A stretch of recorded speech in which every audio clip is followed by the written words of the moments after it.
different components. Thanks, Jess.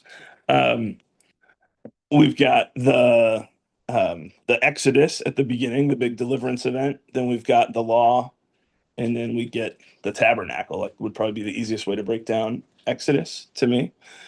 And so today's kind of a treat because we get to touch on all three of those components, where we're going to conclude the deliverance, go through the whole law piece, and just start scratching the surface and get into some depth on the tabernacle. Um, so we'll go through kind of as we're going through this. There's a couple themes. Obviously, we're trying to trace the seed through the whole study, um, but there's a couple themes that just like really stuck out to me as we go through it. And so maybe to highlight one of those, we've got this really cool picture of salvation throughout the book of Exodus. In the morning, like in the like basically the salvation, the deliverance, the justification of the Israelites, where they were enslaved and now they're set free, and the power of the Egyptians is not coming back over them again. Like they have been justified in that sense, or delivered in that sense, kind of once and for all. And then they're in the wilderness, and this is like the sanctification period where they're really struggling with they've been set free, and also the consequences here on earth of sin are really made known. And so they're going through this being made holier process. And then ultimately, you guys know where they're reaching. They're reaching the promised land. And so that's the glorification that they're, on an earthly sense, kind of this model for us that we're looking at. So um, this primary, like this study is really about like, how do we trace the seed? How do we see Jesus? How do we know and love God more and more as we work through this? So the primary point of this study is not just to put ourselves in the seat of, what were the Israelites like and moving through, but there is that theme that we get to see this model of salvation throughout the whole book of Exodus. So that's why it's one of the reasons why it's such a powerful model for us. I want to go kind of like chapter by chapter. We'll go through this sequentially, but before we do that, two different questions. One is like any major questions that stuck out to anybody that we want to make sure we cover. We'll answer that question second. Before we get to that, what other themes do you guys see reading through this whole, chapters 14 through 29? Any high level themes that we ought to call out as we're getting started?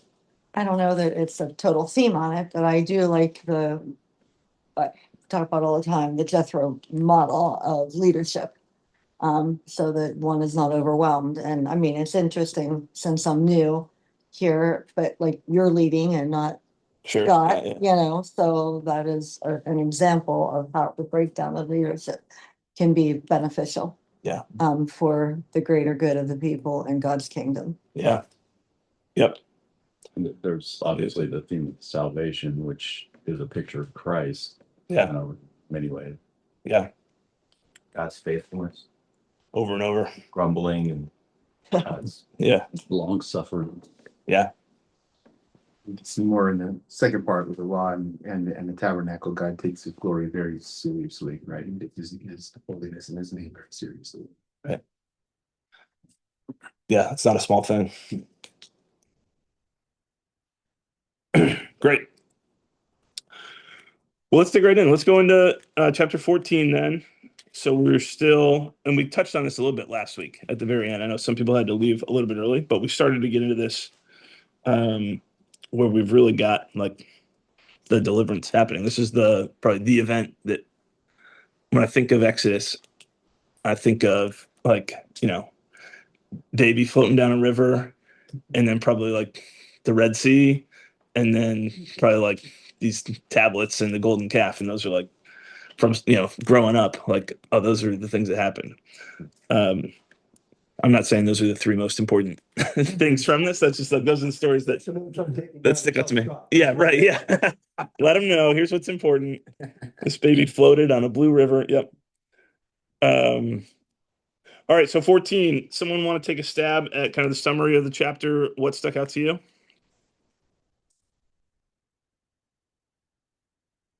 On 24? In chapter 14. 14. Yep.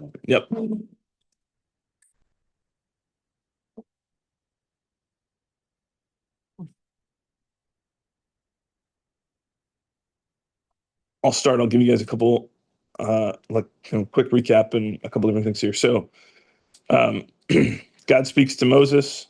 He says, "I'm going to harden Pharaoh's heart." We talked about that last week. This is Pharaoh was predisposed this way. He's already hardened his heart early in the plagues, and then we see God has, like what we'll see in the New Testament, is God has given him over to his tendencies, and now God is hardening his heart.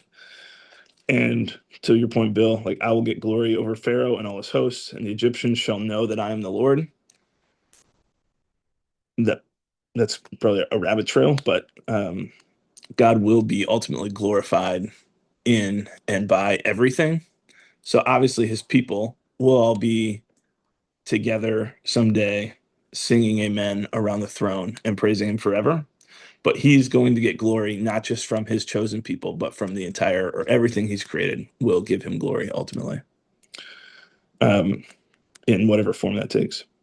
Can I throw out one thing real quick? Yeah. I also think we are constantly reminded of how flawed we are as people, because this is their first opportunity to be freed from the Egyptians. And the first time there's any obstacle, for it would have been better for us to serve the Egyptians than to die in the wilderness. Yeah. That quick, we start doubting, and yet God is faithful through that process. Yeah. It happens quickly. So we see this over and over. We've just had all these plagues and just incredible deliverance. Obviously, there's this separation and division that it talks about a couple chapters earlier. This is happening to the Egyptians. This is not happening to the Israelites. We've been provided for over and over and over. And who knows how literal to read this? Maybe the grumbling, grew, and then this was the crescendo moment. But it does stick out to me that, like, hey, here's some hardness, and let's go right away to, like, boy, we should have just died. Like that. That's kind of an extreme complaint to get to. It Right also away. makes me think though of Peter walking on water, like the second he takes his eyes off of Christ, what does he do? Sings. Yeah. And this is all of us for all time. We moan, we complain, we sink. Yep. The second they were taking their eyes off of God and on the circumstance of the day. Yeah. I mean, I do it all the time too. Sure. So. Yep. Yeah. And obviously they're assuming, hey, our death or our slavery is coming again. So I'm not saying this is like, hey, there's no consequences or no severe thing. Moses, we saw him early on. So, like, in a picture of sanctification, Moses's leadership is growing over time too. He says, "Fear not," in verse 13. "Stand firm and see the salvation of the Lord, which he will work for you today. For the Egyptians whom you see today, you shall never see again. The Lord will fight for you, and you have only to be silent."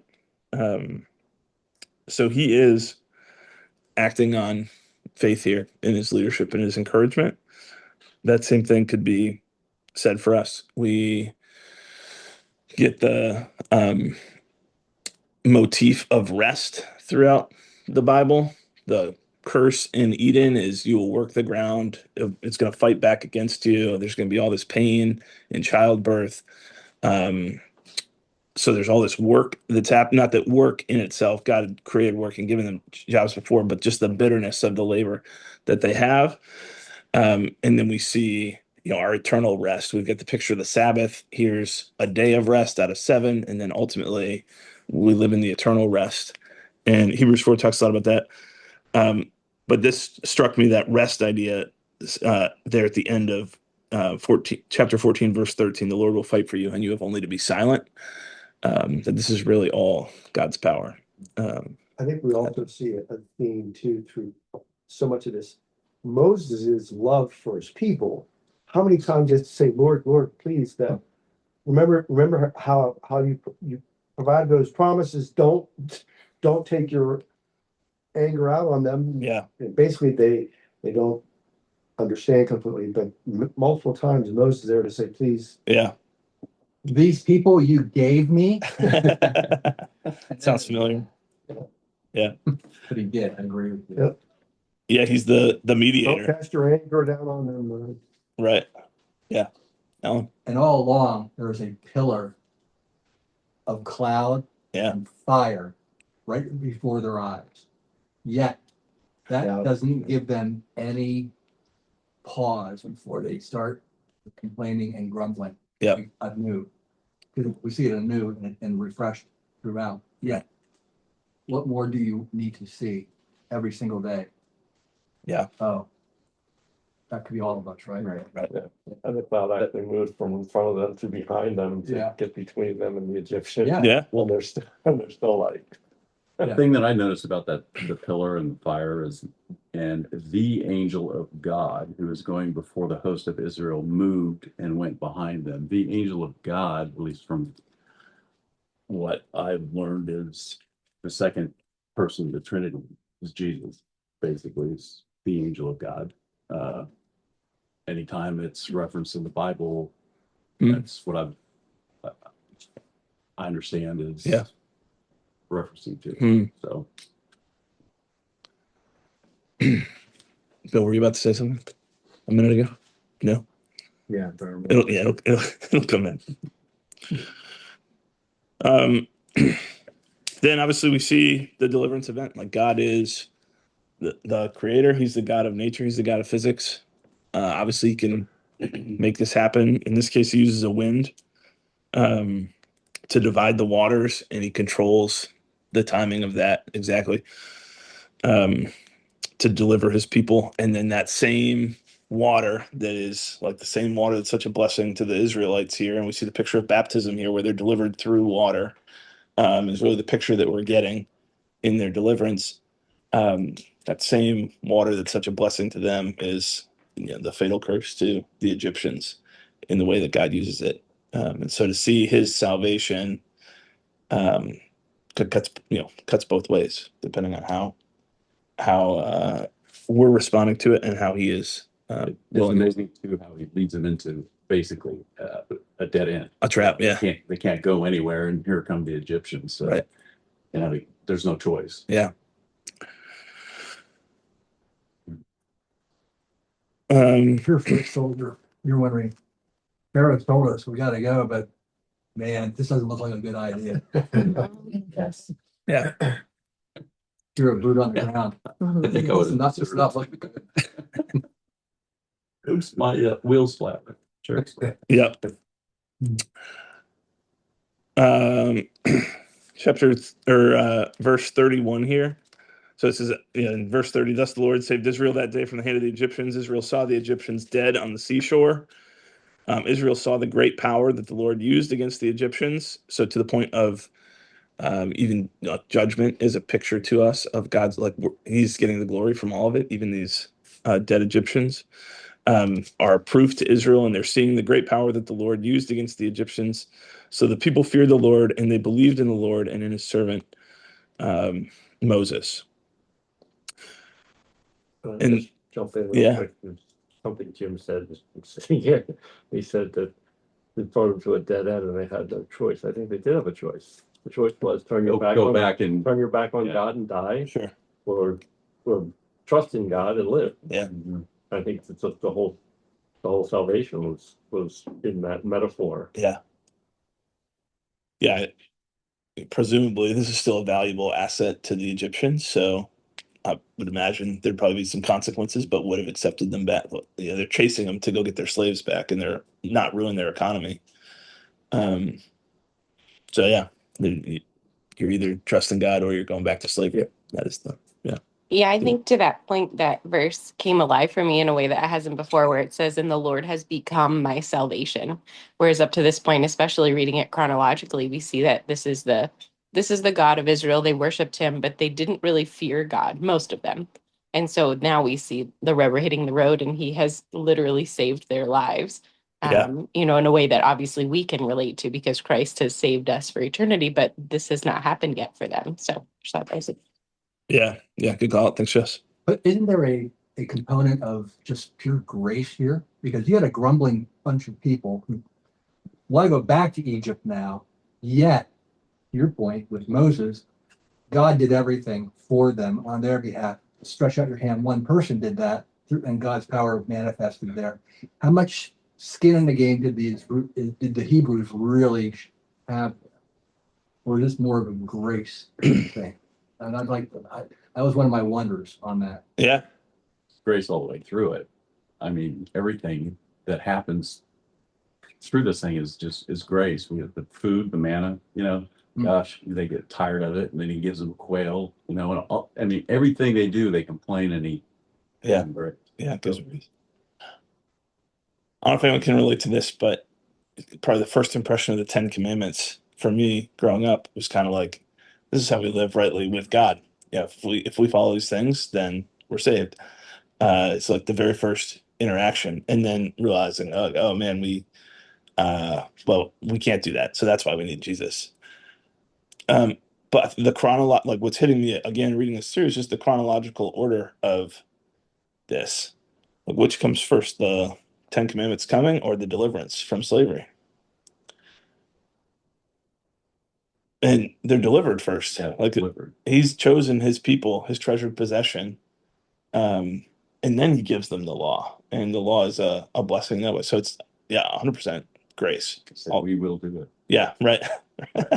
Yeah, I think when you're looking at this, like you're saying, chronologically, it's important to remember this is like, 430 years since the last time God, at least in our record, has really intervened in their lives, right? So the God, had this, interaction with his people at the time of Joseph when they came to Egypt, but then from then there's been how many, 10 or more generations between times, right? What semblance do they have of a knowledge of God at that point? Like this whole story is God reintroducing himself to his people after centuries of really, and they didn't have the law, they didn't have an oral tradition, they didn't have much of anything, other than circumcision. They weren't really given much in the way of commandments. And so, this is really God introducing himself to his people for the first time, right? In many ways. Yeah. All right, chapter 15. This is the celebratory song of gratitude here that Moses and all the people sing, and then Miriam and all the women sing later. Oldest song in scripture. Yeah, how come we don't sing this one? Yeah. We sing parts of this. Yeah.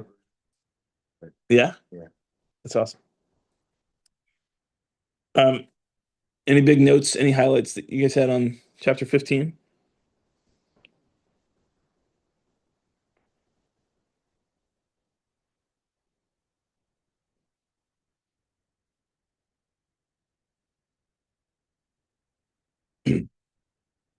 We're going to see in chapter 29 with the tabernacle. And this is just a very small side note, but all these details do matter. In verse 6, your right hand, O Lord, glorious in power. Your right hand, O Lord, shatters the enemy. Jess, you brought up at one point like this east wind thing, or like the directional theme throughout the Bible. And so we see like right called out again. So we'll see in chapter 29, hey, you're supposed to do this with your right ear, and you're supposed to do this with your right great toe, not big toe. Yeah, and your right hand, yeah, with your thumb. And anyways, we'll see that again here in a little bit and talk about what that means. Like what stood out to me here is just that despite their shortcomings and grumblings and issues, they did stop to sing and pray and be thankful for the grace and the blessings that they had. Yeah. Yeah. Just before they started complaining again. Exactly. Yeah. But they did stop and actually sounds a lot like a Yep. Yeah, I can definitely relate here. I like the mention of Edom, Moab, and Canaan. And Philistia. they're referring to them in verses 14, 15, 16 area. And later on, we'll see that they had heard about this great deed to the Egyptians, and they were struck with fear before they had even shown up on the scene. The news spread, and they're calling out these tribes or kingdoms right now in this great psalm. And where did they get all of that? And where did it come from? And how did God inspire them to sing and praise in this fashion here about something that will happen, but hadn't happened yet? Yeah. I just thought that was kind of curious. Yeah. And all of those peoples have the same commonality. But these are not God's chosen people. So that fear is a righteous fear for sure. Okay, let's keep moving. Chapter 16 here. Well, end of 15. I'm kind of skipping over. They go 3 days into the wilderness and found no water. So this is the very end. It's verse 22. When they came to Mara, they could not drink the water of Mara because it was bitter. Therefore, it was named Mara. And the people grumbled against Moses, saying, "What shall we drink?" And he cried to the Lord, and the Lord showed him a log, and he threw it into the water, and the water became sweet. And then we'll finish this out. Therefore, there the Lord made for them a statute and a rule, and there he tested them, saying, "If you will diligently listen to the voice of the Lord your God, and do that which is right in his eyes, and give ear to his commandments, and keep all his statutes, I'll put none of the diseases on you that I put on the Egyptians, for I am the Lord your healer." And I couldn't find, I was going back through, I don't remember him identifying himself as the healer earlier, but that sticks out. So we've got this 3 days, keeps showing up all over the place. So they've gone 3 days in the wilderness. There's no water. Obviously, this is pretty stressful. I realize people have different tolerances, but if you think about what we've been taught also growing up, like the average human can probably make it about 3 days without having water. So they are certainly thirsty at this point. And so for us, it's easy to read back the same way and say, he just spared you from the 10 plagues. He just killed all those Egyptians in front of you. Like, just trust. Part of being pushed out of Egypt, Alan, you talked about land of Goshen, which was a saying I'd never heard before. But they're in this awesome place in Goshen, not in awesome circumstances, but they're in this awesome place, and now they're in this rocky desert, not like the Sahara Desert, but like all these stones that are probably awful to walk through, and they're thirsty, and they're being led through this wilderness. Really is a way for God to get the glory and to grow their faith and say, "Hey, you're going to run into these hardships, and you need to trust me that I am going to deliver you." So they think they're on the verge, and they finally get some water. I would imagine there's some disappointment when that was bitter water. I found that in this particular one here, two words jumped out to me. I can relate to how I live my life today. Is how faithful am I, and how obedient am I? Yeah. And that right there tells it all. Yeah, we're not a very faithful Obedient. people. Yeah, or obedient people. Yeah, when they turn away, and throughout all of Exodus, it kind of mirrors what we do. I was thinking to myself, well, how many times do I do that? Yeah. And not knowing it. Really. Yep. Yeah. So it's kind Yeah. of point out human nature, I think. Right. So this is the first, like here in the wilderness. This is their first deliverance, and then we're going to see that again with water coming out of the rock, which we're coming up to, and then we'll see it. So we're seeing it in God providing the necessities. So if we look way forward to the Lord's Prayer and think, "Give us this day our daily bread," like this is the heart of what God is trying to teach is we are to depend on him fully and trust that he will provide. He is the God who provides. He's given us example after example after example of how he provides. And so that idea of our daily bread is not the spirit of that is not a literal like, hey, just give me the food. I'm struggling. I need this one specific thing today. It's no, we trust in him for everything, and he That's will very, provide. very good connection between the seed of Jesus right there regarding the manna. And it goes on to say, we bring it forward. How does that reflect Jesus in the future? From John 3:6-32, I am the bread of life, Yes. the true bread from heaven. Yeah. Manna, heaven, relay, connectivity, the seed. Yeah. It's beautiful. Yeah. Yep. It's Seed connection. symbolism is wonderful for our need of the daily word. And then if we find ourselves reaching for that every day, we have a better chance of getting through the day in better shape than we did. And it's each and every day is a new day. Yeah. Yeah, that bread motif just comes up over and up. Man shall not live by bread alone, but by every word. It's like all these little pictures of Christ and what God has done for us in salvation just like keep popping out as we read through this. What do you guys have highlighted in chapter 16? Oh, for the good old days when we were in Egypt. Remember those good old days, the good old days. Yep. At least they fed us. Yep. Yeah, they're grumbling right away.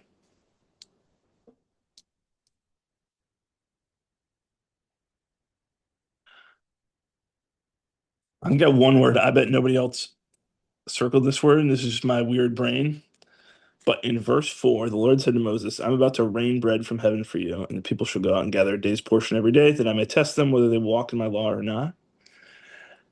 I think he's just saying, I'm going to provide it. But the picture of rain like stuck out to me. I don't think that I'm reading it the right way, but kind of like, hey, I'm literally going to just rain this all over you. Like, you don't have to do it's like the incredible ways that he gives blessing in the abundance that he has. Just be like, here's everything that you need. I don't think that I'm reading that the right way, but that word just like popped out to me. The other one that sticks out to me is the people are told not to leave any until the morning, right? Yeah. But they don't listen. They stash it and Right. keep a little bit just in case, right? Just in case that God's word Right. That he won't provide it. them doesn't pull through, right? Yeah. That I may test them. Yeah. That sticks out. That's what he was doing.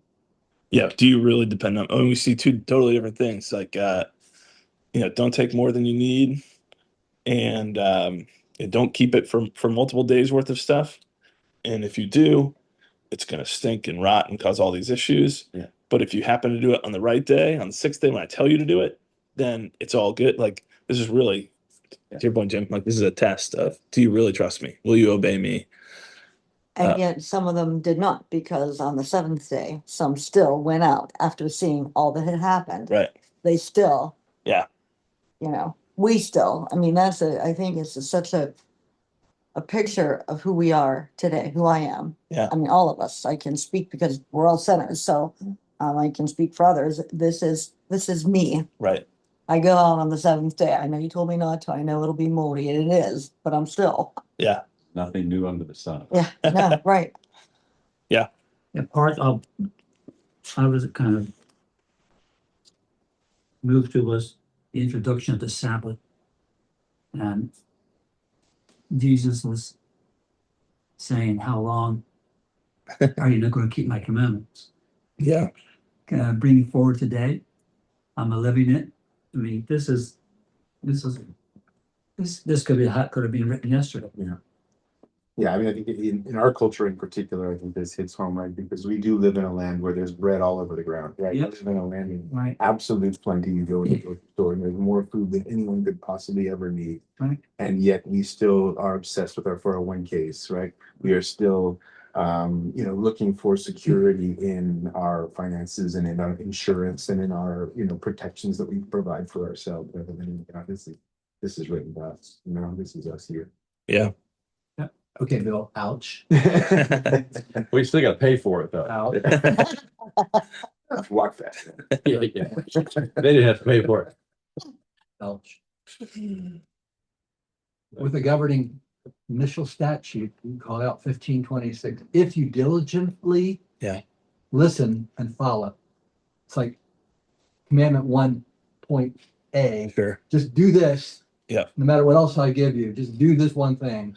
And we immediately don't do this for me. Yeah. Well, I'm getting turned. Well, and we don't have to spend a ton of time here in 16. I don't want to over emphasize our role or where we see ourselves in this story. But I think it's helpful to see both, see where we are and see God's awesomeness. So what you called out, Tom, is I think verse 23. Nope. Verse 28. How long will you refuse to keep my commandments, my laws? See, the Lord has given you the Sabbath. And thinking of exactly the connection that you're making, Bill, is and then ultimately the people rested on the seventh day, and in a land where there's no extra, right? Like here's exactly what you have for each day, even though God is providing it in this awesome way, and He's showing over and over how He provides for them. In our context, we would all be totally fine if we went for a month without, like there's plenty of ways to have whatever. And so when I insert myself in the story, I just think of like, am I really rested? Like, where's this rest coming from? And it's not one of the forms it could take is certainly healthy habits around how we practice the Sabbath. But Paul also writes about not judging each other based upon like, you didn't stop working for those 24 hours, like once every 7 days. That's not the same literal Sabbath today that it was then. That principle of rest still applies, but can look very different. So it's just the conviction of like, well, where. So basically saying there's a difference between the old Sabbath philosophy versus today's practices. It's a new covenant, right? Yeah. All right. Yeah. Jesus fulfilled the law. My personal preference is the old day Sabbath because I do get refreshed. Yeah. And I think that, I think if we said, and this is purely my thinking, Yeah. not what the Bible says, but following that picture of the Sabbath could be totally fine. That's a great principle that He gave them.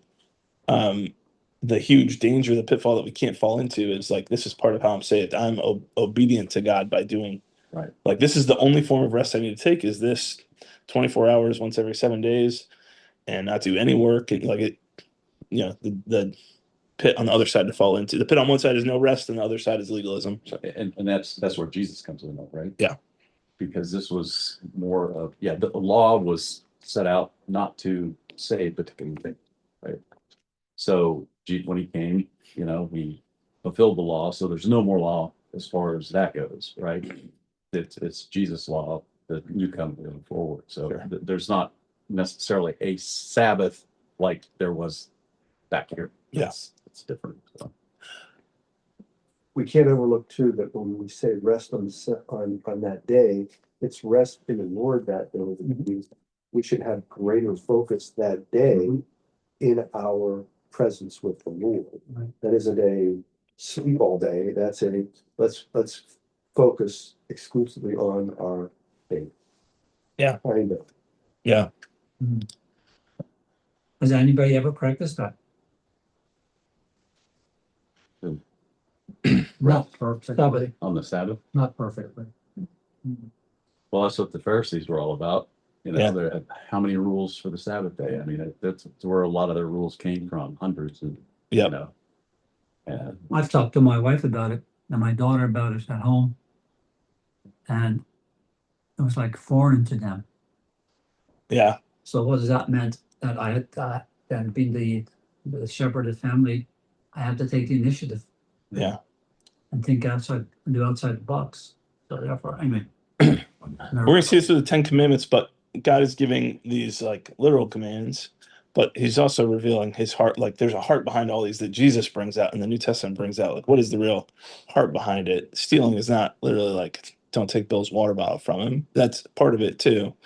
But there's also, I mean, James is going to expand this, or we're going to see later, like, hey, to him who knows the right thing to do and does not do it, that is sin as well. Like we're withholding good.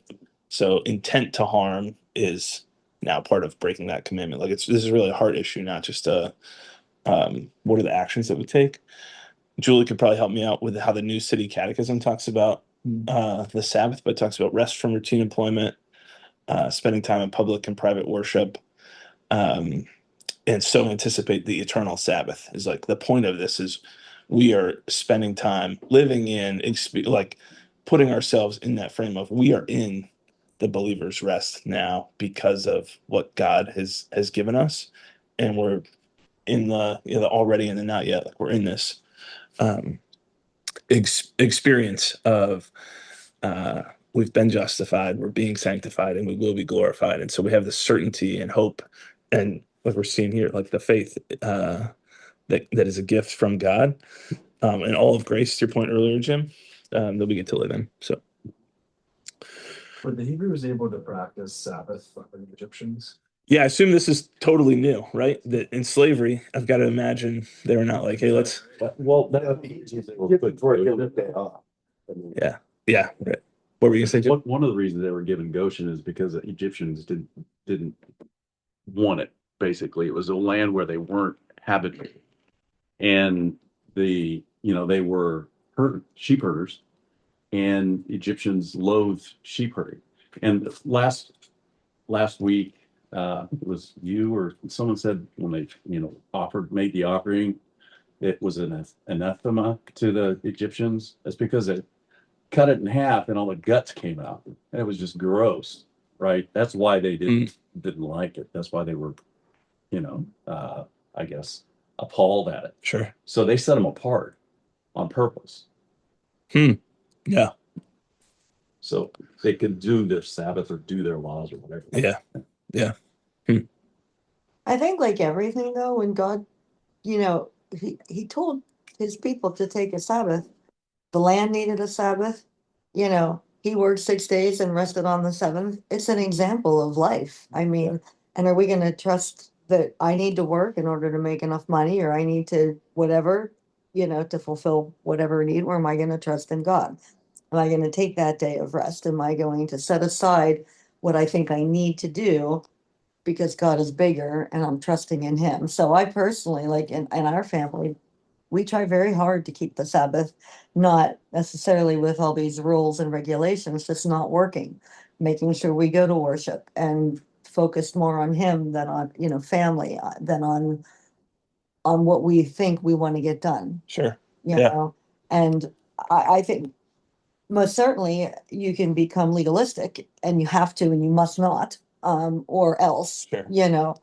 But loving God, trusting in God, respecting that he will provide, I think is the key to Sabbath for us after Christ. To me, anyway. Yeah. Yep. Yeah. The only thing I'd tag onto that, which I think you'd probably say the same thing, is just realizing every day is our Sabbath. Now, like we are living in we have true peace with God. We have access to that rest. We just wouldn't eat though if every day we didn't go to work, Right. of some sort. Anyway. Well, but seeing now that in a redeemed sense, No, I that our understand. work, Yeah. is also like we can rest in that, in all that we do. All right. 17, we've got we've got water delivered again. So there's no people, everyone's thirsty. They go back to their favorite line. Why'd you bring us up out of Egypt? Just to kill us, our children, and our livestock with thirst. I assume this is going to beg the question at some point, and I don't have a good answer for like if they have all their livestock, why are they so hungry? Why do they need manna and quail? Is that they're following Egyptian customs, and so they've got sacred animals, and maybe this like, or they need those animals because they're providing, this is part of that where they're getting milk or whatever else. Anyways, that's a side note, but they love saying this. Moses' staff just shows up over and over and over. So again, this is happening. What were you Could be thinking? that they've eaten all their animals, right? How long have they been in the desert at this time? Yeah. Doesn't really say. Yep. So we've got that on the front. If anyone has anything, feel free to call it out. We see, again, these names all have a meaning. So testing and quarreling are the names for Massa and Meribah. They tested the Lord. and said, "Is the Lord among us or not?" Which again just sticks out to us as like, I don't know how many times he's got to show up for you, and then he's going to show up again when the Amalekites come, and we've got the famous story of Aaron and Hur supporting him, and Moses raising his hands, and when his hands are up, God is with them, and um, and when he lowers his hands, Amalek prevailed. I feel like this is often called out as like, oh, you need your um, Aaron and Hur, like we need our sidekicks. Everyone needs their community to keep them going. And it's like, well, that's probably the wrong interpretation. This is all God doing this. And then we've got Moses building an altar and calling the name of it, "The Lord is my banner." And so this this is really timely to read this in context of your sermon. And you're talking about rallying at the end and like, hey, we have a cause we're rallying to and around and rallying others to. So anyone have any other notes on 17 you want to call it? First mention of Joshua. Yeah. He shows up in what, verse 9 for the first time? Alan, do you have any other notes about that? I didn't do any research. No, just that all of a sudden his name's going to pop up, trusted assistant, and we're going to have big doings later on here. Yeah. As we all know, but yeah, he's just starting to show up here. And Amalek too. Just a bit of trivia. Amalek is a great grandson of Esau. Isaac through Esau. Oh, right. Yeah. Great grandson. So it just shows the generational battles that started, way back. From a seed of life regarding there on, behold, number 6, I will stand before you there in the rock, and you shall strike the rock. And I'll put the word there, strike. When we bring it forward and we talk about Jesus on the cross, being punished and struck, and the water flowing out of the rock was Jesus, and the blood flowing out of Jesus on the cross. So therefore, to me, it flows back into faith, trust, obedience, and then how I live my life is the water flows today through Jesus. Yeah. My family.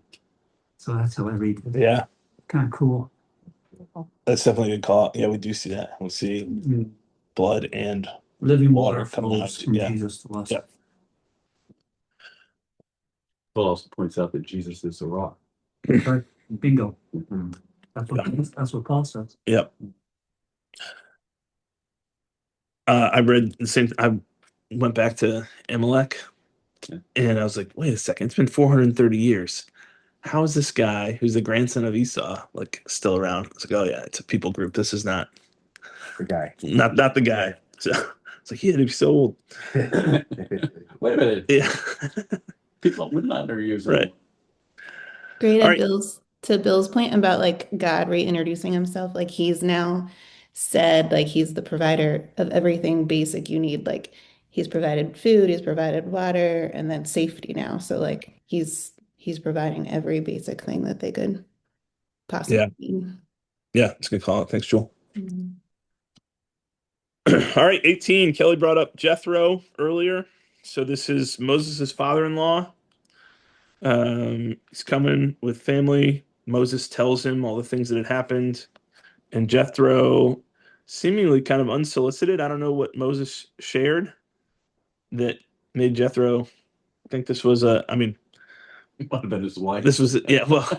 I never see the guy. He's always Yeah, I didn't think about that. That's probably true. So Jethro's going to give him advice and say, hey, you can't do all this by yourself. You need some other folks to help out, at least in the smaller matters. I read a couple things. I read one person kind of with the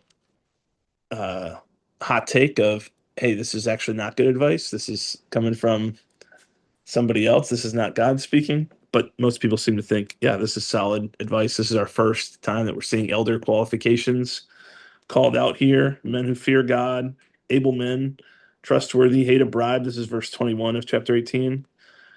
Yeah, I think right on the heels of that Aaron and her story, right, from the battle, it's just speaking to that plurality of elders, and also that, like, this is not one person's job to advance the kingdom of God, right? Like, Yeah. this is all of our job. Like, it wasn't that Moses asked or God asked, Aaron and her took the initiative to, like, go and support Moses in that time, and it's in this time, Jeff was saying, like, this is not a one person job. Yeah. So yeah, I think this is really kind of part of two. They're back to back for a reason here. Yeah. About that same thing. I didn't put that together. That's helpful. But also when you bring it into today's life, God honors wisdom and leadership and help and elders. And I look at that and says, wow, you're right. It's brand new language, brand new idea. Yeah. So Jethro, the priest of Midian, right? Yeah. So God established the priesthood here through the Levites. Yep. But Jethro's not a Levite. So it's kind of an order of Melchizedek, that kind of priesthood, Yeah. I don't know either. Yeah, I can get these hints that there's a larger, God is working in other ways outside of what's being recorded here. It's part of a larger story that we don't have all of. Right. Yeah. Verse 10 through 12 here. Jethro said, "Blessed be the Lord who's delivered you out of the hand of the Egyptians, out of the hand of Pharaoh, and has delivered the people from under the hand of the Egyptians. Now I know that the Lord is greater than all gods, because in this affair they dealt arrogantly with the people." And Jethro, Moses' father-in-law, brought a burnt offering and sacrifices to God, and Aaron came with all the elders of Israel to eat bread with Moses' father-in-law before God. So he didn't denounce the other God. Very interesting that that's there. But also this recognition, like this is an example of testimony, our testimony, telling the great things that God has done, having an influence on, in this case, someone who is related to him. But I could also, it's Jethro speaking, and it says the Lord is greater than all gods, and Jethro's a priest of Midian. So what does that mean? Right. Is he priest a different way with other gods? Yeah. I'm sure someone knows. I don't. Yep. I'm with you. Any other notes on 18 before we go to 19? I think wisdom is one of the biggest denominator in this chapter. Yeah. And who does it come from? Yeah. Lord uses Jethro. Right? Yeah. Yep. And Jethro is the only person that tells Moses, "This is not good what you're doing, Moses. You're going to wear yourself out." Yeah. We do see that, the humility of Moses to listen and say, like, hey, God keeps talking to me over and over. Now my father-in-law is going to come give me some unsolicited advice. But he's humble enough to recognize, no, this is good advice. Really, could you imagine? He used to talking to God directly, and then all of a sudden this guy, who are you? It's good. Yeah. And I'm not sure that this is true, but to not give Moses total credit, it might be exhaustion. Sure. Oh, thank God. Yeah. Someone came up with a better idea than me. Yep. Well, I can get a break. Could be. A little bit of both. Yeah. It says Jethro's Moses' father-in-law came with his sons and his wife to Moses in the wilderness where he was in camp. His wife was with her father-in-law. Just think of it. Like I said before, he probably heard it from her. Yeah. I don't know. Yeah. It's funny. Yep. And there's no text. There's not. Okay. Movie though. That's Let's go to 19 and 20 here. So we're showing up at Mount Sinai. We're getting here. In this, it says a month in the notes above the reading. So I assume we're getting that from the third new moon. Boy, there's so much in 19 here. Anyone have anything underlined or anything that you want to make sure we call out from 19?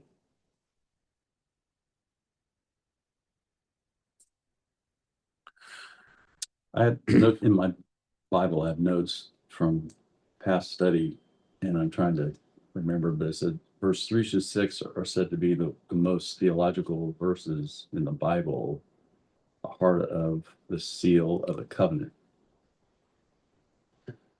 Yeah, this is sign of the covenant that with Abraham. Oh, sure. Yeah. So Yeah, we hit on the Mosaic covenant here. Pick up in verse 4. You yourselves have seen what I did to the Egyptians, how I bore you on eagle's wings and brought you to myself. Now, therefore, if you will indeed obey my voice and keep my covenant, you shall be my treasured possession among all peoples, for all the earth is mine, and you shall be to me a kingdom of priests and a holy nation. Mhm. And this is what God is telling Moses, hey, this is what you're going to say to the people. And the people ultimately are going to hear that. And then in verse 8, they're going to say, all that the Lord has spoken, we will do. And then Moses playing this role of mediator that we'll see, like this is all a picture of Christ ultimately, goes back and reports the words of the people of God. And then God says, I'm coming to you in a thick cloud. The people may hear when I speak with you and may also believe you forever. And now through this mediation and the giving of the covenant from God and the people responding here, now they're going to get to experience the presence of God. How about the symbolism for verse 11? And be ready for the third day. Yeah. We're on the third. The Lord will come down on the Mount Zion in the sight of all people. That's really good. Wow, isn't that like a big symbolism for something? Yep. well, there's a lot of numbers in this book that are symbols of Yeah. things. I thought in verse 4 that you just read, when I read, you yourselves have seen, it reminded me of doubting Thomas when Christ said to him, Mhm. you know, you believe because you've seen, blessed are those who have not seen. Yeah. And this goes back to before Christ, that these people had to see for themselves. Right. Yeah. Yeah. That's a good call. For me, the boundaries of Jesus are set here, back down, and the boundaries to be a loving Christian man today are set. And the words that jump out here to me says, there's three of them: obey, keep my covenant, I'll be with you. Mm. And that's no different back then than it is today. So that's the connection I got from that. Yeah. That's good. God's giving real clear instructions about how to go consecrate themselves. Verse 15, I know can be a like common question. He said to the people, be ready for the third day, do not go near a woman. So obviously the reading of that should not be, hey, sex is wrong or like it's not from God. It was really just most of the pagan worship rituals highly revolved around sex. And so And right before that, verses 12 through there, don't touch this mountain. Yep. Foreshadowing the Holy of Holies that we'll see later on. Yeah. The tabernacle is completed and who goes there and when and But who can't do it? exactly. Yeah. Yeah. Yeah. We see God is a God of tremendous power. And like in my world, in business, I think of you've got like the visionary type, who is all details, long-term vision, long-term planning, and then you've got the integrator type, the super detail-oriented, I'm in the weeds, I make it all happen from the visionary. And so it's just kind of a picture to me of we see the awesome power of God, the perfect visionary of all visionaries and designer and creator and author of everything. But then he's so into the details and this like hits so hard going through the tabernacle. And we see it here, like very specific instructions. You're going to be very set apart. You're not going to do the things that the pagans do. Um, for me, I don't know anybody who's great, any people who are great at being the visionary and detail oriented. Oh, forget about it. Right. And then, Incapable. yeah. And then to see this is right. And I just think of all the paradoxes of the Bible. John 1:14 talks about Jesus came and he was full of grace and truth. And to me, that's like a continuum. Like, oh, we're either gracious or we're truthful. This is a spectrum, and it's not. It's like, no, this is perfection. This is who God is. And so that sticks out to me reading through this. And this specific, what you're calling out, Alan, is like the place where that hits the hardest of like, you can't even touch this. Don't go, like, you got to be so careful because of how powerful and awesome I am. And he's being so detailed then in the instructions that come out. Well, we do that every monthly year when we do the Lord's Supper, Holy Communion, because we have to really have a heart and be prepared fully and committed to approach Jesus. Yeah. Yeah, I think it's particularly helpful to read through all these things. It seems like there's like a lot of craziness and details and things, but like, especially I think where we are, I remember in a book, they kind of they called it the Protestant distortion and the Catholic distortion, right? The Catholic distortion is there are certain things that are very holy, and then everything else that doesn't really matter, right? And in the Protestant distortion, where we just say, everything, is holy, right? We have this idea that, taking out the trash is the same as having communion. And that's also a distortion, right? And I think it's important to recognize that while the curtain was torn in two and we do have free access to the throne of grace, like God's holiness is still really important. Yeah. And like people died from touching the mountain, right? Like, or from going into the holy place. Like this is still, and it's easy for us to have a low view of God's holiness because it's so accessible to us and so readily available. And I think it's helpful to remind ourselves that while it's accessible, it's still a really big deal. Yeah. Right? And the part that helps me to identify that, trembling. Reverence. Yeah. So that's a good point. And, I relate that to prayer. You're conversing with God. And some people say, well, it's just like talking to someone, talking to a friend or whatever, which, yeah, it can be, but you're also talking to God. Yeah. Right. So sometimes it's like, am I doing this right? Right. Yeah. And I think that's probably a good question to, if we're truly in reverent awe of him, living in the fear of the Lord. That question should probably pop up a lot for us. Am I doing this right? Happens to me all the time. Yeah. So I think we don't want to live in a spirit of wrongful fear for sure. No. But you also want to do things right. 100%. Yeah, you should be concerned with the details as well. Yeah. That's why you study this. Yep. Yep. All right, we got about 35 minutes left for 10 chapters, so this should be easy, right? Yeah. A little over 3 minutes per chapter. Here we go. Time is notional. Don't worry about it. That's right. 20. This is it. I'm sure, just think of like Moses coming down, the pictures from, I'm going everything like back to being a kid, but Moses coming down with these big heavy tablets in his hand, and that's how the people get the law. And then, you read this as you get a little bit older and you're like, oh wait, that's not how they. I never saw Moses throw tablets. Yeah. What's like in the movie. Right. What's going on here? So he's actually giving it, like God is giving this, the people are hearing the law from God directly. This isn't, Moses walking down with these tablets and the people having to hear it that way. Like, this is a big deal. I'm the Lord your God who brought you out of the land of Egypt, out of the house of slavery. He is in the 10 commandments here that we're getting.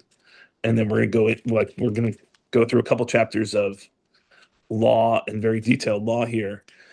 But there's some rationale given for these, which I appreciate, being a pretty logically minded. I like to think of myself that way. I don't know if that's true or not, but I want things in some kind of order. And so, hey, I did this. I just proved to you that I am far greater than all these gods that these other people worship.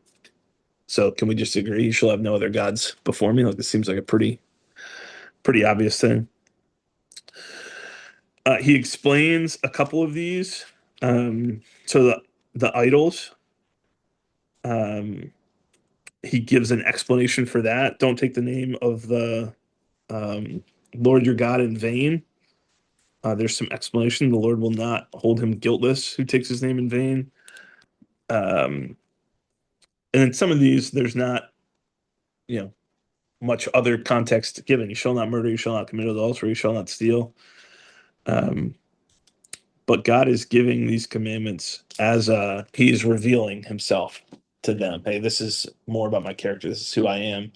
Bill, you brought up earlier, like, hey, they don't have that much to go off of at this point other than seeing and hearing stories. But here is God saying, and this is how you shall live.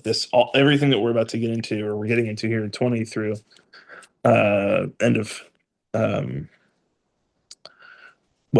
as we're going through the law here in 22, 20, 21, 22, 23, this is all revealing to us parts about the way that God's character, really. What does this look like? Anyone have any notes on, I'll add one other thing here. We are getting to verse 18. The people saw the thunder and flashes of lightning, the sound of the trumpet, and the mountain smoking. This is in chapter 20. Yep. The people were afraid and trembled, and they stood far off and said to Moses, "You speak to us, and we will listen, but do not let God speak to us, lest we die." And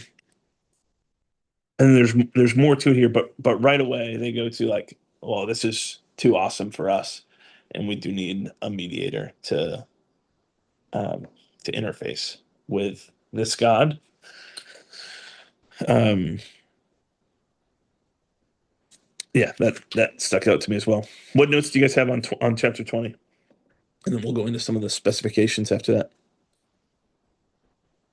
God's order, God first, parents, and then how we live with one another. Yeah. 8 negative, only 2 Do positive. not. Sure.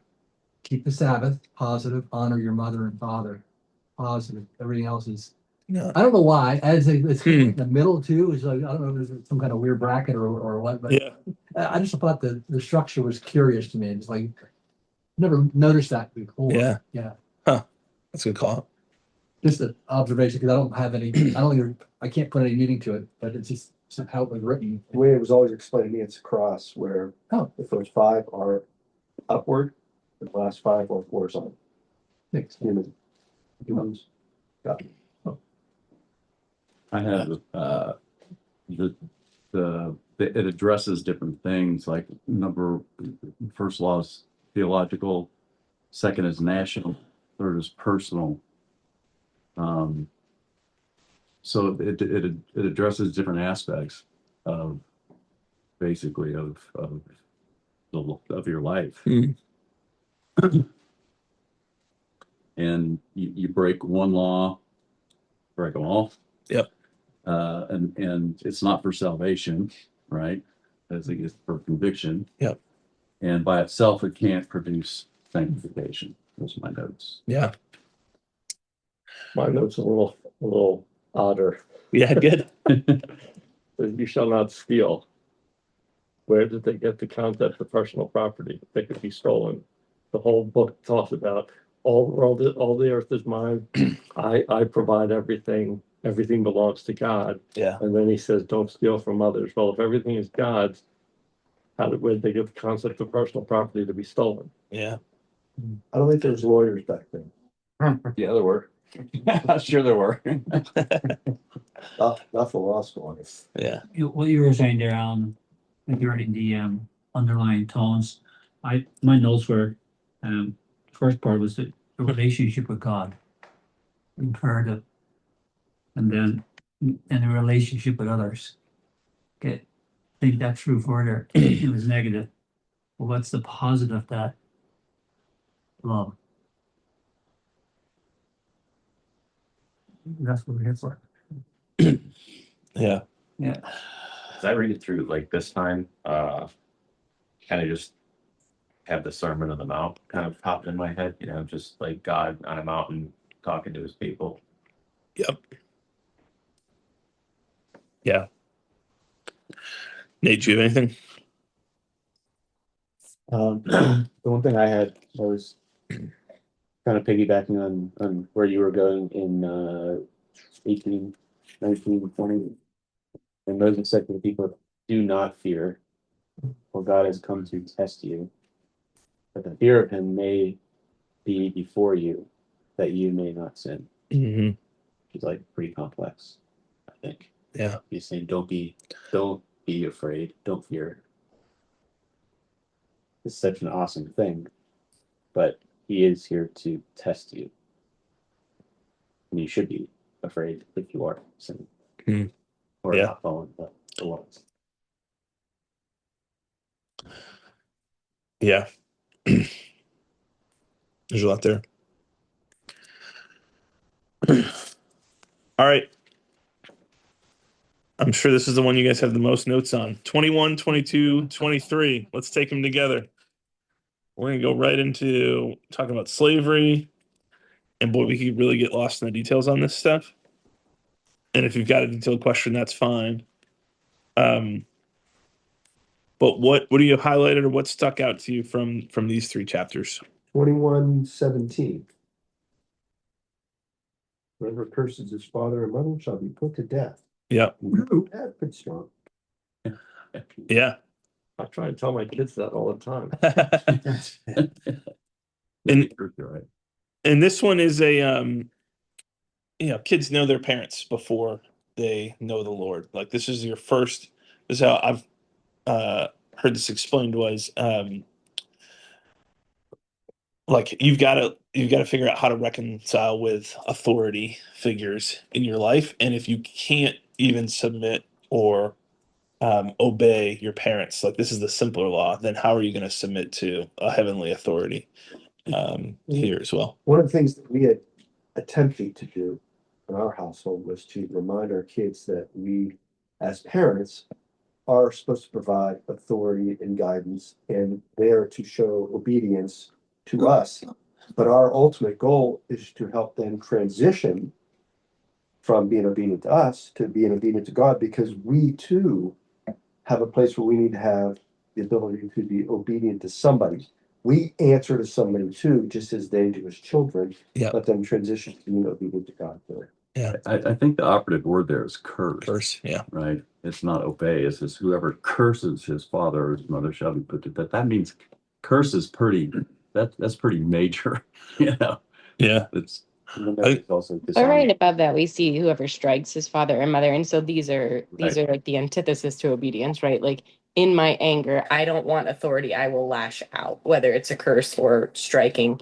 And so, yeah, seeing that idea of like submitting to the authority that God has given you in your life is a life and death matter. This is important. Yeah. And right from the get-go, 21:1. Now, these are their rules that you shall set before them. There's no wiggle room there. Yeah.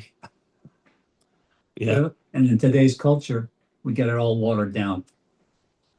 Sure. I think this might be the Yeah. first time, I might be wrong, but I think it is. 22, when men strive together and hit a pregnant woman, and then you go further where if there is harm, life for life. So it is reminding us of the sanctity of the beauty of life beginning at Correct. birth, or I mean at conception. That baby is a baby, a human life. right. For sure. But go back a verse to 20. That's a little problematic. If you beat your slave and he survives a couple of days, no problem.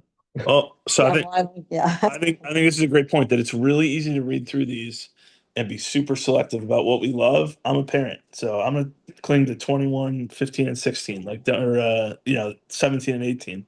Like you gotta respect me or else. But to your point, Gary, I think that's exactly right. Like there's some of these that we read and say, I love that. Like amen. And there's some of these that we read and go, like All I have in the that's not in the right. margin is yikes. Yeah. Yeah, you have to put them in context of that day, 100%. right? So avenge, what does that mean? Does it mean kill him, or does that mean he doesn't get punished at all if someone beats someone? Yeah. It can mean a lot of different things. And I would assume, I don't know this for sure, but we read this and some of these make us pretty uncomfortable. And most of these are like 100%. That's right. I would assume that there's some of these that are also a little bit odd to the Israelites at the time too, or that don't totally sit right with them. And this all goes back to the first commandment. Don't have any other gods before me. I am God. Like I am, my rule is good. I'm revealing my character here. Do you really trust me? Then you're going to submit to my rules, whether you see the obvious logic in them. Oh, yeah. Like we're predisposed to think a certain way about when life begins. So, yeah, amen. That like there should not be any harm. Like, obviously, a baby in the womb is still a human life. That one sounds great. This other one I don't like. Like, we've got predispositions to like or not like some of these, and it's all a little bit challenging, like should be hopefully a little bit challenging to our hearts of like, hey, am I really submitting whether I understand or don't understand? Obviously, Jim said this earlier, and this is true, like we are not living under the Mosaic law because of the work of Christ.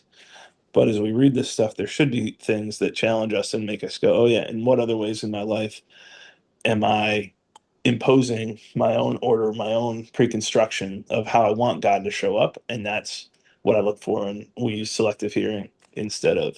Well, we're not really being selective when you said what stood out to you. So, I mean, we were, I mean, in fairness, because like that would mean we'd have to go through every single one and say, but what sticks out to a Yeah. young parent? Yeah. Probably the parent. For sure.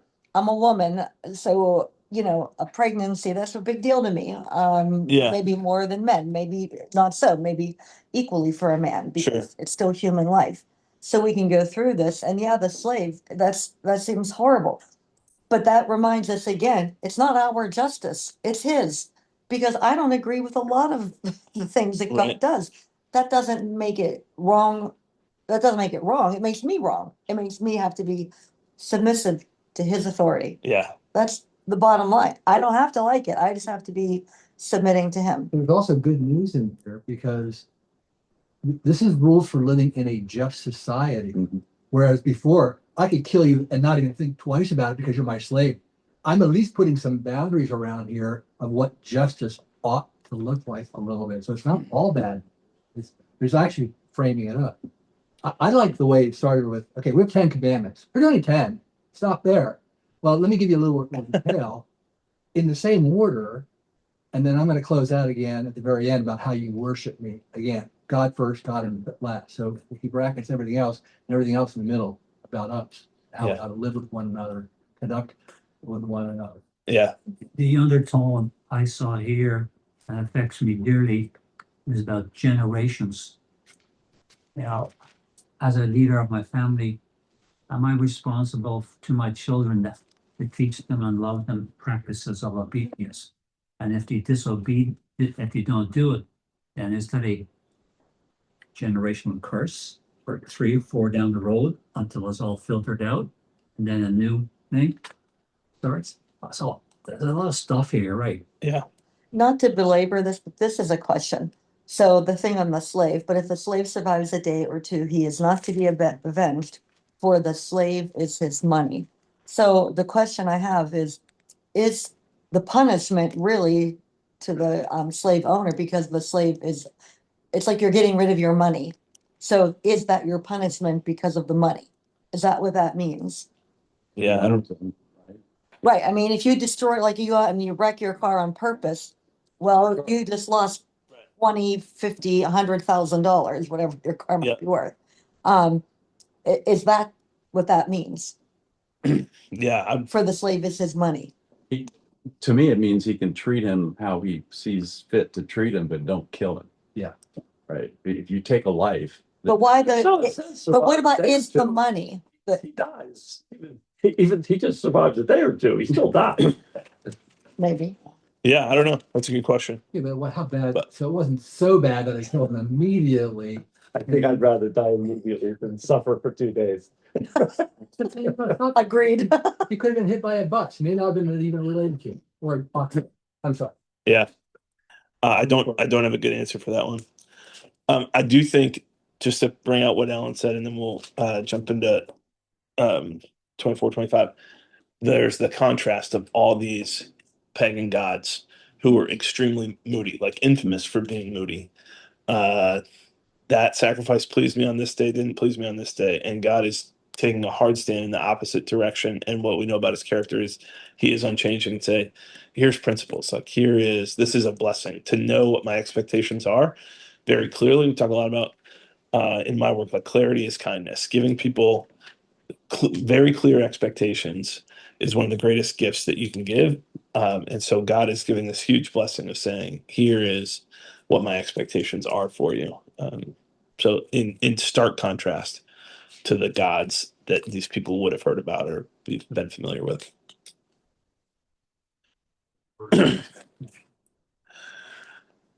um, Well, verse 23. Can we look at that real quick? what chapter? 21. Yep. But if there is harm, then you shall pay life for life, eye for eye, tooth for tooth, hand for hand, foot for foot, burn for burn, wound for wound, stripe for stripe. I've heard this interpreted 2 different ways. I'm just curious what everyone else has heard. Some people say, well, it means, life for life means if you kill, then Sure. I've heard it also mean like eye for eye, tooth for tooth means if someone strikes out your eye, you can take no more than Sure. the other person's Yeah. eye. That it actually is not a subscription. Okay, you lost an eye, so you take his eye. It was you take no more than his eye, because apparently the way that was explained to me was Yeah. at that time there were punishments that were far more severe than what the crime was. Right. So has anyone heard? I think it's similar to your issue about the slaves, right? These are actually protections, right? Like, before, I think in the same context and before this was given, if you killed your slave, nobody cared. Yeah. Like, to be tried for murder for killing your slave would have been a completely Crazy. foreign concept, right? This is still protection in this set. It feels barbaric what they're saying to us, but it's already pulling back from what's been happening before in the same way, right? And so yes, and we see Christ talks about this particular thing and pulls it back further, right? But this is meant to be not a you have to do this much. It is you can't do more. You can't do more than Right. Well, just saying slave. I mean, that's a lot of people I won't worship a God that condones slavery. Sure. Right. So it's different though than Well, slaveholders use the Bible to justify their slaveholding for true. Yeah. But I mean, slavery was different back then than we consider it now. So I mean, yeah. Yeah. I do think we see this equal weights, equal measures, like principle coming from God here, that he is a God of justice. And so this is 100% agree with what Bill said, that this is a protection compared to a lot of things. Same thing with regulating slavery. It's like, well, how can God regulate slavery? Well, it's come unregulated. Previously, is that his design for slavery? Like, that would be a hard argument to make, I think. But is he offering some protections, some regulations for the context that they're living in? I think he does. So I think we do see that, like, he is a just God, and we see that in a lot of the law that he's given. He's a God who's concerned with justice, for sure. Okay, we are not going to get through the whole tabernacle, and that's okay. In terms of big themes here, we are seeing. Chapter what? If we let's go to chapter 24, and we see like the ratification of the covenant here. So Moses is going up as the mediator. We get some instructions about how God is appearing to him, and Moses going up to 40 days and 40 nights. And obviously at the beginning, he's going up with Aaron and his sons and 70 of the elders. And this is where, we're getting burnt offerings and peace offerings happening here. Does anyone have any notes on chapter 24? I mean, the thing that really stuck out to me that I really never thought of before or saw before was chapter 9, or verse 9. And 70 the elders of Israel went up and they saw the God of Israel. There was under his feet, there were pavements of sapphire stone, very heaven for clearness. And he did not lay his hands on the chief men of the people of Israel, They beheld God and they ate and drank. 70 of them.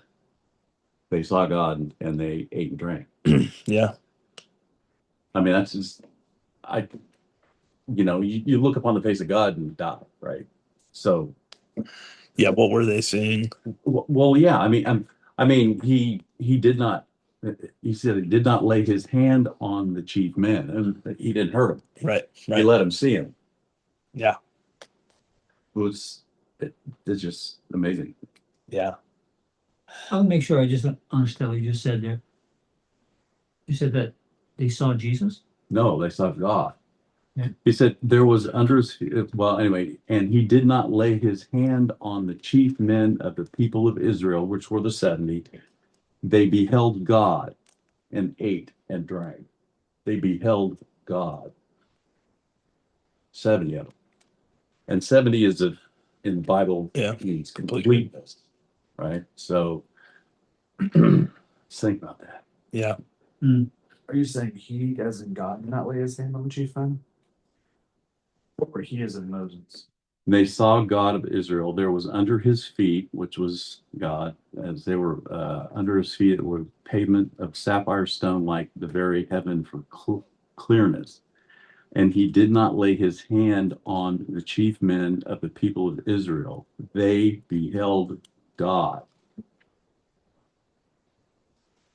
I'm thinking it's Moses, right? Since he is not capitalized. So Moses didn't lay his hand on the chief men?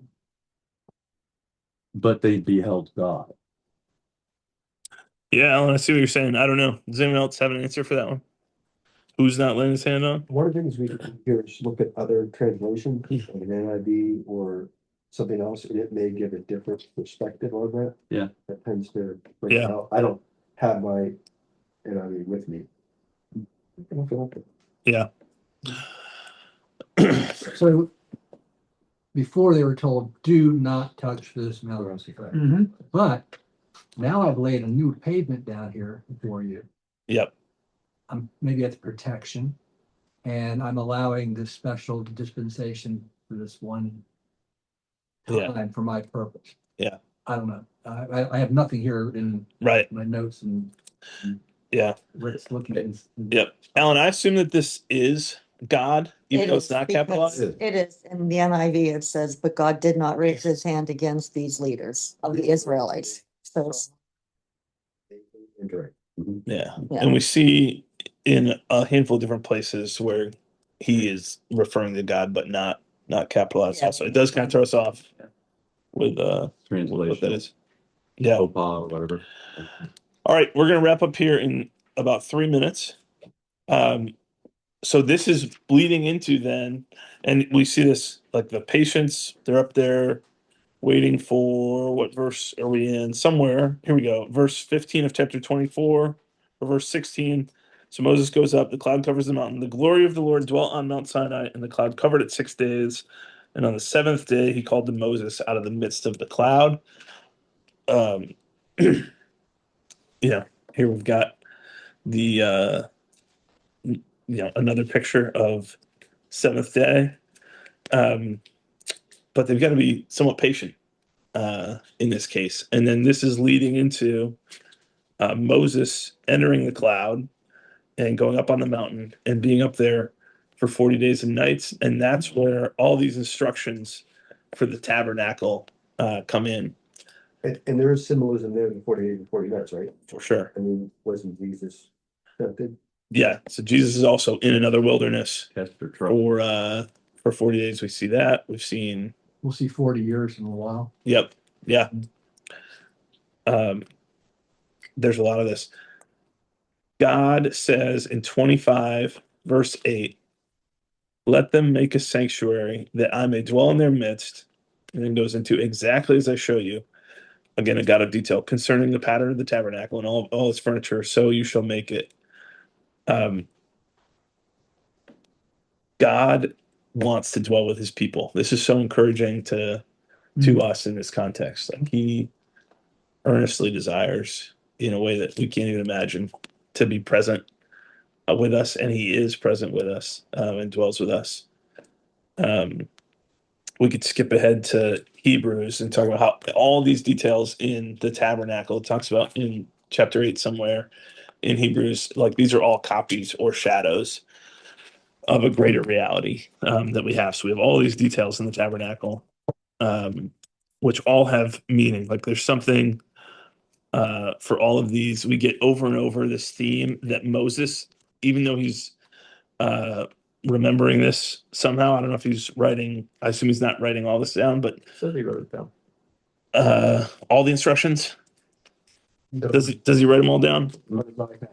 24:4, I think. Moses came with the people and words and all the words. Yeah, All the words there you go. that the Lord had spoken. Just kidding. Like I said, guys, Moses wrote them all down. Yeah, I'm just kidding. Thanks, Gary. Good catch. Good scribing. I'm sorry, which? 24 verse 4.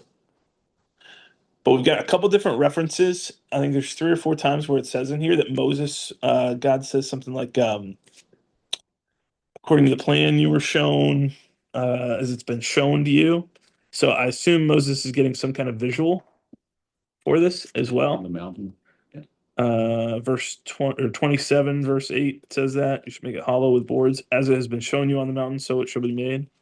That was interesting that he's giving this these visuals as well.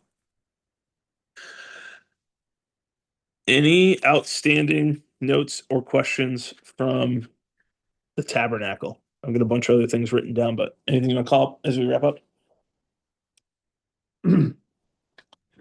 No, I think just kind of a cool thing to end with is understanding that, like you're saying, it's a picture of something, foreshadowing, but we see in Revelation that the dimensions of the Holy of Holies in the tabernacle is the same as the dimensions of the new heavens and the new earth, the New Jerusalem coming down from heaven. So it's just beautiful as we sort of map this siege throughout Scripture. We also see the design has not changed. It's always been. We just can only see little glimpses of it at a time. Pieces. Yeah, that's a great call. Yeah, I would notice described from the center outward, signifying that God is to be at the center of everything. Yeah. All right, we're at time. I'll pray for us. We'll get out of here. Just make sure, Yep. we're starting then again at 25, next chapter, is that right? I'm not sure because I'm guessing Scott will be leading that. Okay. So I'll give him the notes So we're stopping at 24 now. and where he, so we'll end there going into 25 and see where we pick up next time we're together. That's right. So it's the first Wednesday in January.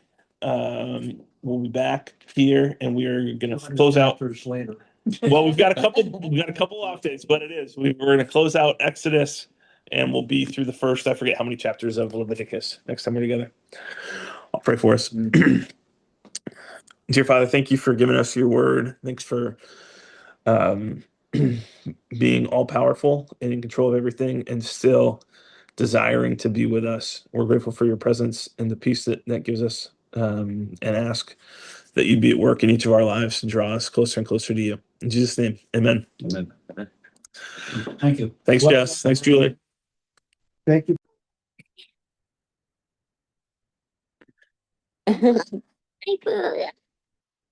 Hello. I think it's just us now. You sure you will? Be sure you are. Although I think it's still recording. Sure you are. Sure you are. Stop recording. Sure